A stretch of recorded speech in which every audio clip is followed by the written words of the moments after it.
Hey everybody, it's Rowles the Gamer. Welcome to episode 5 of the Final Fantasy VIII playthrough. And we're being a little quiet because it's nighttime during this recording moment. I'm sure you can all hear me just fine. It's a pretty good mic. Here we're looking at the weapons magazine that we got from the last boss, and that's how you learn how to make weapons. So, see what the GF learning is like here. So close to having strength plus 20, that's good. For her, we'll learn Life Magic Refine right away, because that's definitely a magic you want to have in your inventory. So I proofread quotations, my episodes before recording just to make sure everything's set, and what I've been noticing with a lot of these is that you can kind of get away with taking some other more tech stuff I wanted to leave in out, because as that goes through the game it kind of explains itself, like junction, like right here I'm doing the junctioning. I don't really need to show that as much as, you know, just checking what magic's about and everything, and it's pretty quick. I mean, you can really cut down on some of like the more massive reading times. But anyway, this boss is what Biggs activated when the fight was over. And he's a son of a bitch, and you're not going to beat him unless you're insanely over-leveled by this point, which is completely possible. You kind of just... he's vulnerable to, like, thunder. So, spam your GF. Hopefully he doesn't get knocked out. I just realized, looking at the screen, mine was in extremely low health. I should have potioned before this, knowing what's up.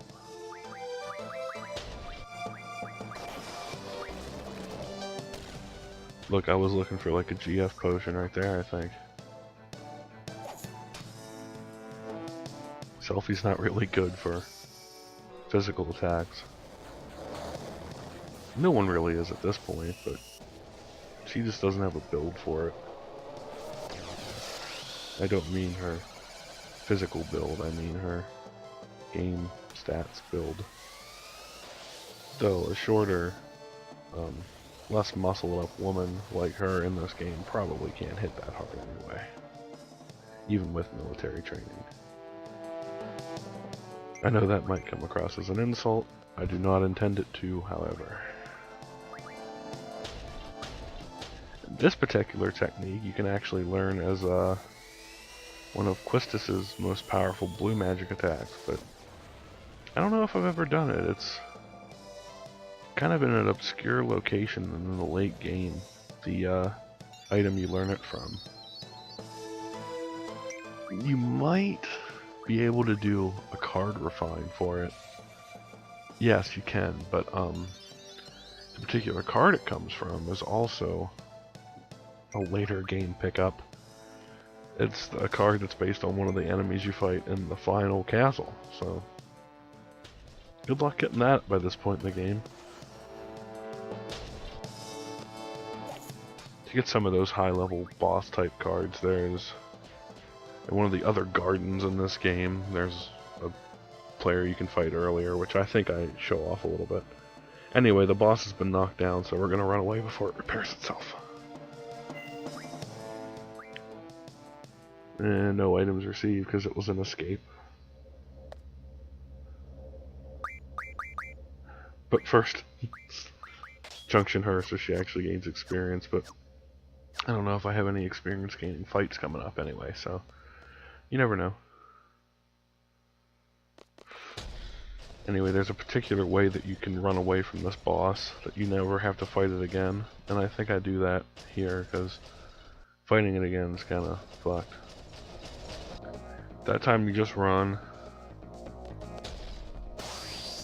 Oh, I did fight it again. My bad. That's kind of a crapshoot though to get through it right there. Like, you really kind of need to have luck on your side that the black screen takes effect before it touches you. You know, a transition screen, I mean. Fortunately, it's a bit easier to knock down this time around.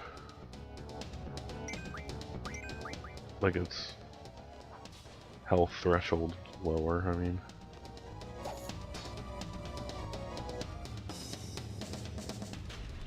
Really would have been wiser to have some Ifrit's strength bonuses by now, but I tried to play this as natural to the way I usually play the game as possible, you know, like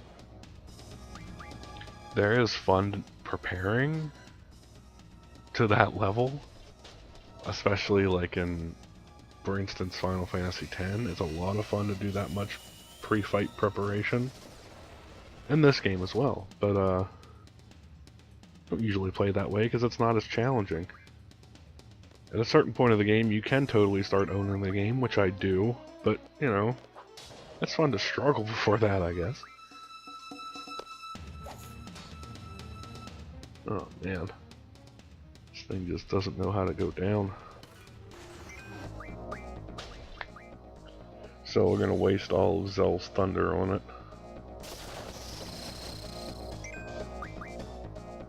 Yeah, at this point in the game, that 160 hit is the best you can expect from anyone who isn't Squall.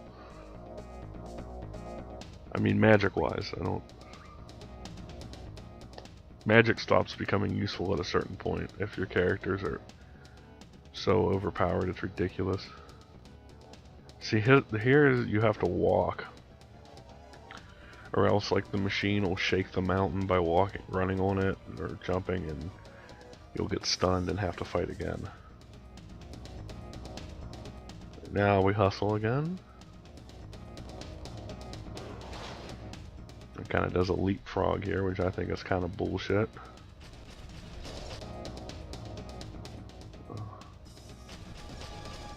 And here you kind of outmaneuver it here on this bridge. It's gonna know when to turn around. It's like deciding what it wants to do. It jumped twice there, you know. Watch out, dog.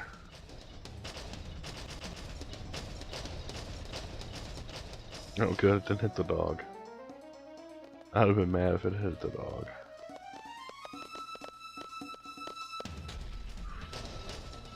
Now, some people really criticize moments like this where the game just goes FMV for no reason, but I think it looked cool. For the game icons, I've been using the best looking FMV stuff I could find, or just the best game screenshot I could find for the, you know, thumbnail. That's what it was supposed to be. Yeah, you'll have no issue making it out of here in time. As a matter of fact, from here on the clock goes away. Like,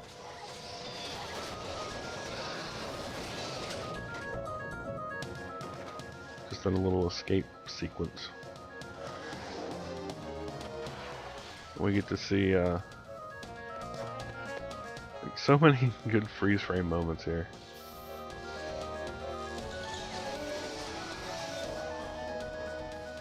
I'm just enjoying it.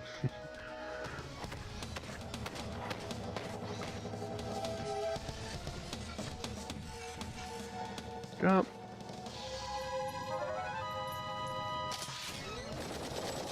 To see Quistis being a total badass, as she is apt to do.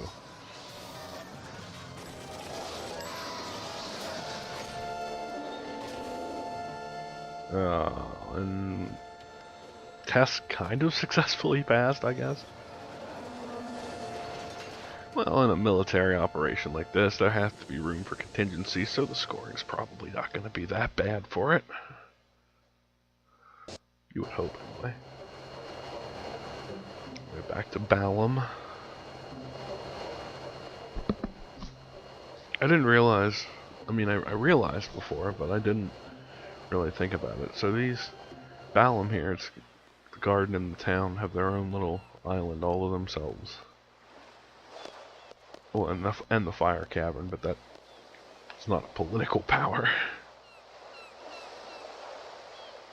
have the little isolationist thing going on. It's kind of cool. Supposed to be Japan? Question mark. IDK. Anyway, job well done, students. Safer in this goon squad have left.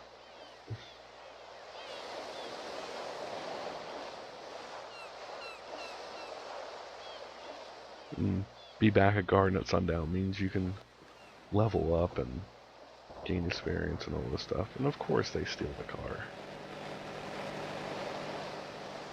Mr. Ego. Wah, wah.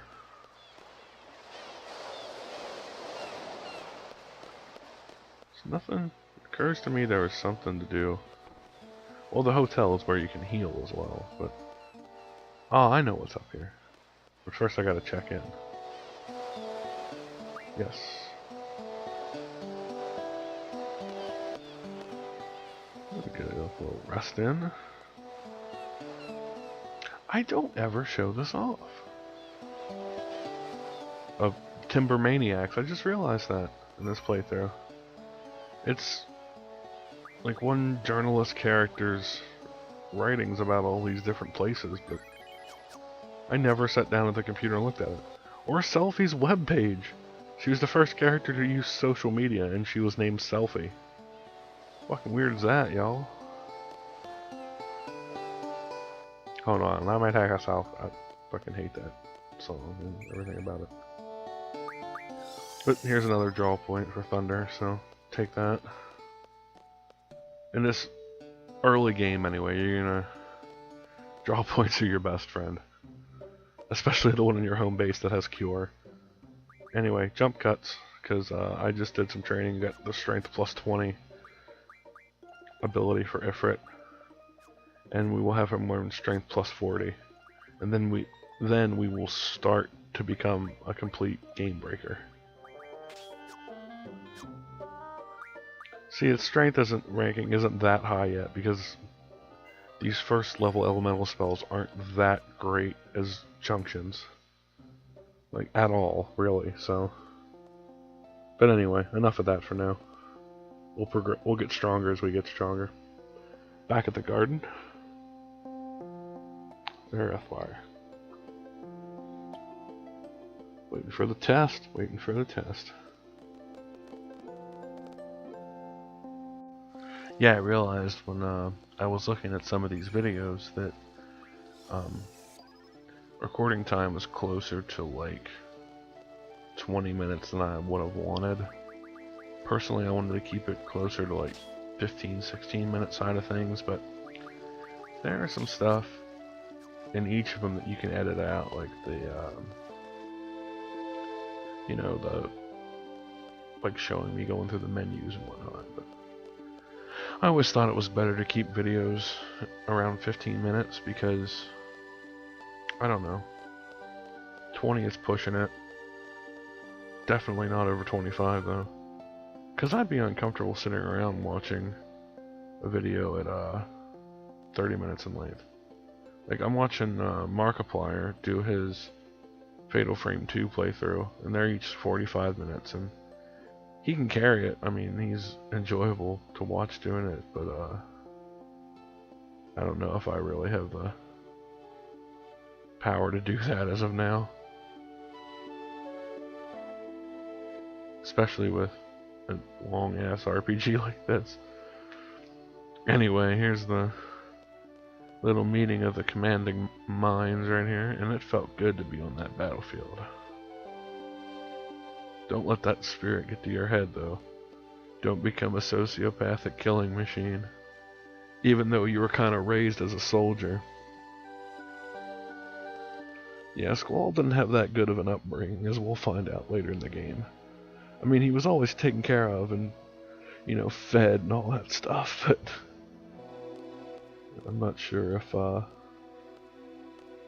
he has the social adjustment necessary. Well, I know he doesn't have the social adjustment of a quote-unquote normal 17-year-old. I think this is age 16 or 17.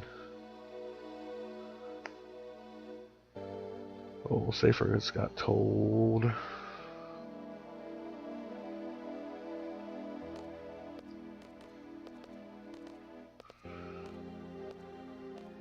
Enter Sid. It's hard to comment over their talking when there's no text boxes. But oh well.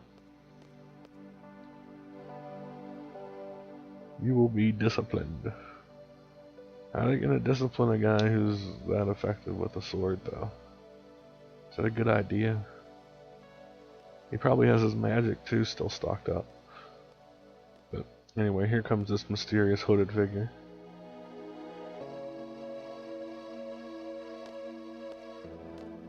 Telling Sid to go away, so he must work for somebody powerful.